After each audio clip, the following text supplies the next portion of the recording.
Hey everyone, I'm back with a new video. Today I will be fixing my little trusty milk frother. Taking it apart is actually pretty simple. Just 2 screws and you're in. The motor still rotates. It's not completely jammed. That's a good sign. But let's quickly check if the motor is burned out.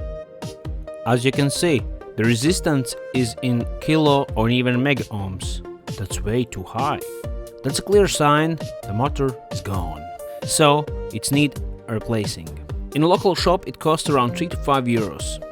Which, yeah, it's more than the Frother itself. But hey, the haste is never about the price, right? I'm shaping the contacts of the new motor just like the original ones before, making sure it fits like a glove. With the precise measurement tools, I will just make sure I'm making the right bending and the right squeezing so that it will be the same as original. Really unnecessary soldering, but I'm just making sure that the contacts are thick, they will not gonna be fragile and they will not gonna break off the next time I will use this thing. Now I assemble everything back together and it works. Nice.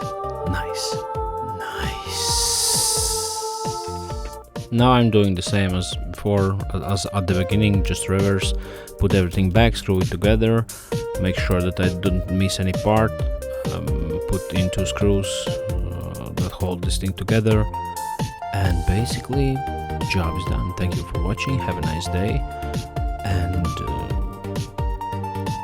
fix more things, save the earth.